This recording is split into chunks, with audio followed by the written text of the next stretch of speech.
Doctor मकबूल सिद्दीकी साहब।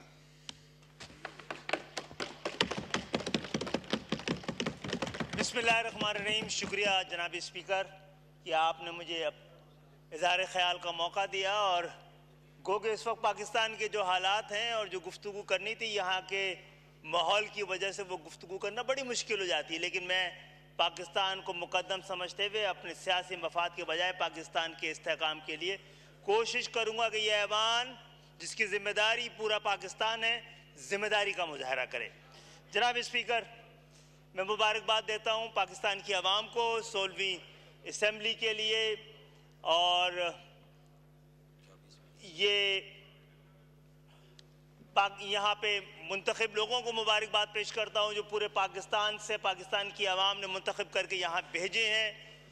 मैं मुबारकबाद देता हूँ इस ऐवान में होने वाले इंतखाबात जिसमें स्पीकर और डिप्टी स्पीकर मुंतखब हुए हैं और वज़ीर आज़म मुंतखब हुआ। और मैं मुबारकबाद का मुस्तहिक समझता हूँ अपोजिशन में बैठे हुए अपने साथियों को कि वो तमाम इल्ज़ामात, अंदेशों, खदशों और शिकायतों के बावजूद उन्होंने इस ऐवान में जमहूरी अमल का हिस्सा बने, और इनको मुबारकबाद। और मैं ये भी समझता हूँ कि इनकी शिकायतें, इनके खदशात, अंदेशे, इल्ज़ामात, जनाब स्पीकर आप इस ऐवान के कस्टोडियन हैं, आपको कोई पार्लिमानी कमेटी बनानी चाहिए इस पे बातचीत करने के लिए, इस पे तहकीक करने के लिए।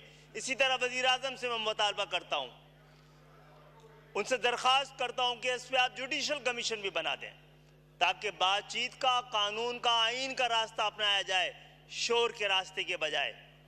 और ये जो मामला है कि ये आइन पाकिस्तान की जमहूरियत का महवर, सियासत का मरकज़ है, और सियासत को गुज़श्ता 30-40 साल से, 50 साल से ये सियासत को मदाखलत की शिकायत रही है। सियासत ये समझती है कि मदाखलत की वजह से बार बार जमहूरियत में जो ताअत्तुल आता रहा है, जो हुकूमत वक्त से पहले रुखसत होती रही हैं, जो असम्बली अपनी मुद्दत पूरी नहीं कर सकी हैं, पाकिस्तान के तमाम मसाइल की जड़, जिस पर बात करने जा रहा हूँ।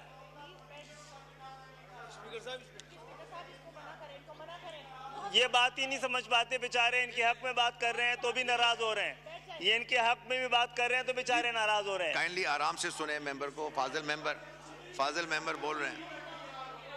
तो जनाब आली,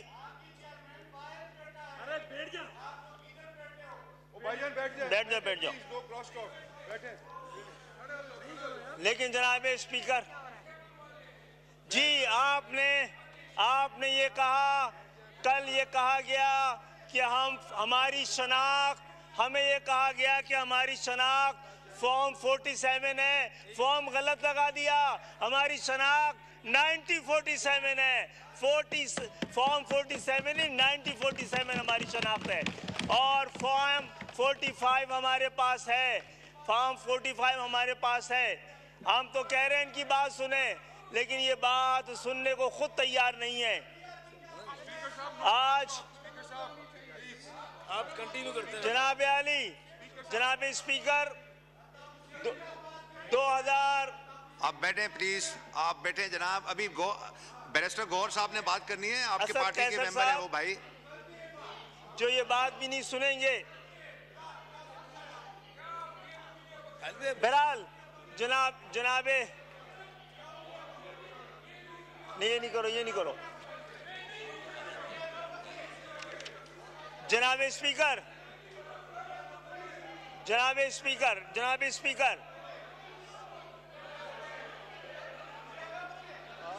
नहीं ये नहीं करो। जनाब स्पीकर 2002 से 2024 तक, 2002 से 2024 तक इन 22 सालों में 5 इंतखाबात कमोबेश वक्त पे हुए हैं। जनाबे तशरीफ रखें। अली मोहम्मद, आपके लिए भी बात कर रहे हैं, आप उस पर भी नाराज हो रहे हैं। आपसे मफाहमत की बात कर रहे हैं, उस पर भी आप नाराज हो रहे हैं।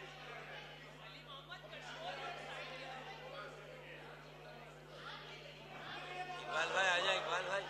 भैया आए आए आए, यार आपने मेरी तकरीर खराब कर दी।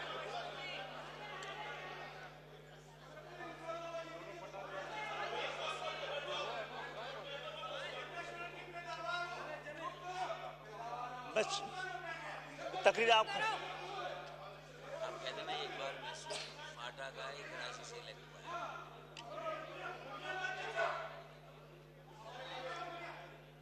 जनाब स्पीकर, 2002 से 2024 तक 22 साल से इंतखाबात पाकिस्तान में अल्हम्दुलिल्लाह कमोबेश वक्त पे हो रहे हैं। इन 22 सालों में 4 ऐवानों ने अपनी मुद्दत पूरी की है। 5 दफा इंतखाबात हुए, 4 ऐवानों ने अपनी मुद्दत पूरी की है। इन 22 सालों में 4 मुख्तलिफ जमातों ने वफाक में हुकूमतें बनाई हैं। और हाँ, ये बात अलग है कि वजीर आजम अपनी मुद्दत पूरी ना कर सके।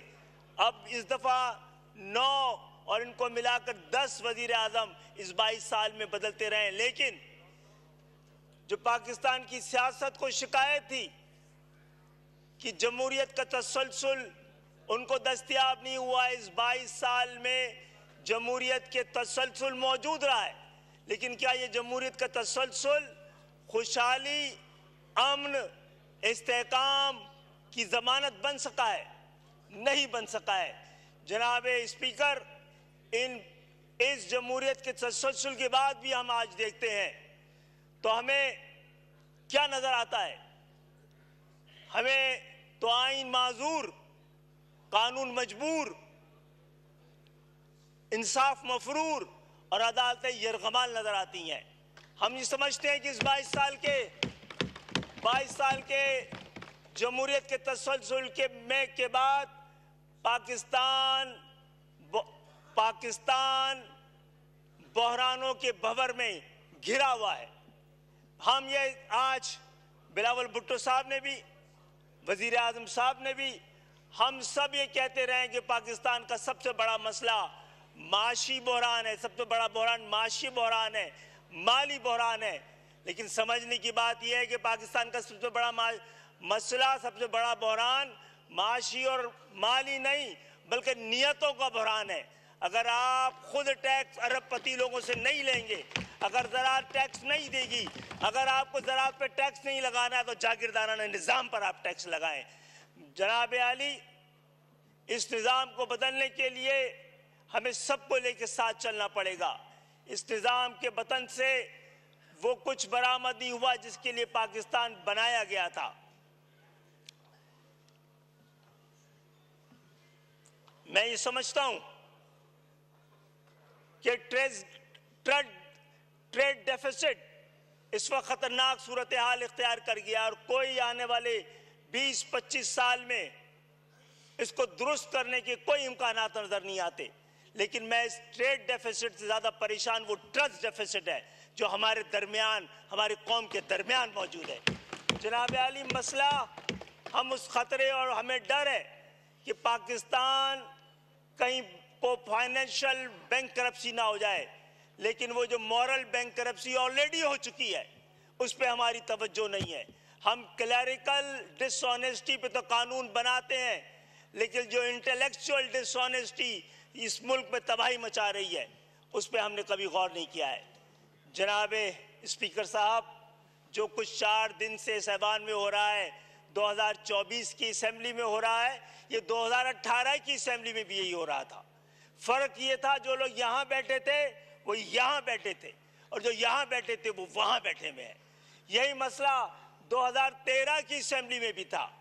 वो असेंबली में इस ऐवान के अंदर से शोर बाहर चला गया और वो धमकी और धरने से इस ऐवान पर धवावे तक हालात वही हैं। ये शोर और ये शराबा, ये एहतजाज, ये जनाब स्पीकर, मुझे लग रहा है कि जमहूरियत अपना मुकदमा हार रही है। ये ऐवान अपनी हैसियत खो रही है। ये शोर फिर मुदाखलत को आवाज और जवाब दे रहा है, और इसके बगैर काम नहीं बन पाएगा।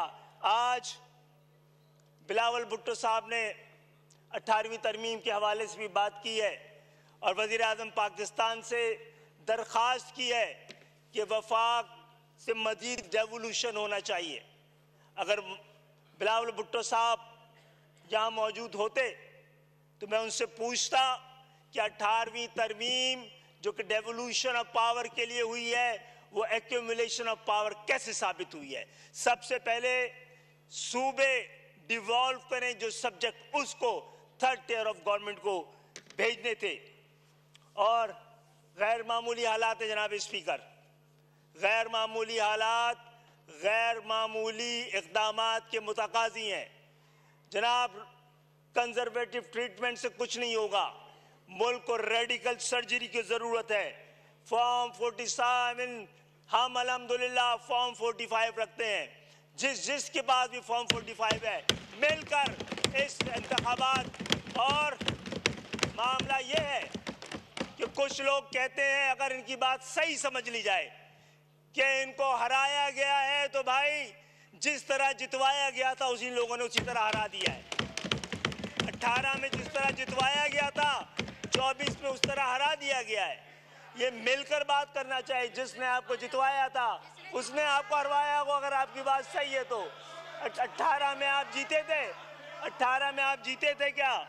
और इसके साथ साथ मैं इस ऐवान में अपने इस इलेक्शन में अपने शहीद होने वाले साथियों को, सोराब गोट के हमीदुल्लाह को, मंगो पीर के मोहम्मद नियाज को, मत्सर कॉलोनी की महबूबुल इस्लाम को, नाज़ाबाद के अहमद फराज को और सिराजुल इस्लाम को भी खराज तहसीन पेश करता हूँ कि वो जमहूरियत के रास्ते के शहीद हैं। बहरहाल हम ये समझते हैं कि जब तक सियासी कुव्वतों के दरमियान गुफ्तगू शुरू नहीं होगी तो फिर हमें कोई और बैठाएगा, घर भेजेगा। पाकिस्तान के अंदर जमहूरियत एक बार फिर डिरेल हो जाएगी। इन रवैयों के साथ जमहूरियत नहीं चलती है। और पाकिस्तान में अगर आपको साथ देना है, हम आपका साथ देते हैं। आइए, हमने यहाँ पर जो मुफस्सिल तकरीरें हुई हैं कल 2 और आज, वो मुफस्सिल तो थी, मुकम्मिल नहीं थी, क्योंकि उसमें हल नहीं दिया गया था। कोई नुस्खा नहीं बताया गया था कि पाकिस्तान के इन मसलों का हल किन नुस्खों से इलाज होगा। अल्हम्दुलिल्लाह MQM ने एक नुस्खा कीमिया ला के दिया है। आए हम तहरीक इंसाफ को दिखाते हैं जिसमें डेवोल्यूशन ऑफ पावर के लिए ये 3 नुकात हैं जनाब आली जो हम पेश कर रहे हैं कि जिस तरह पाकिस्तान के आईन में वफाकी हुकूमत और सूबाई हुकूमत को आईनी तहफ़्फ़ुज़ मिला है, इसी तरह ज़िलाई हुकूमतों को भी आईनी तहफ़्फ़ुज़ फराहम किया जाए या आइन फराहम करे। जिस तरह पाकिस्तान के आइन में वफाकी हुकूमतों और सूबाई हुकूमतों के महकमे और इख्तियारात दर्ज हैं, इसी तरह ज़िलाई हुकूमतों के भी महकमे और इख्तियारात आइन में दर्ज हों। आइन हिफाजत करे पाकिस्तान की जमहूरियत की, और इस आइन को इस काबिल किया जाए कि आम पाकिस्तानी की हिफाजत कर सके।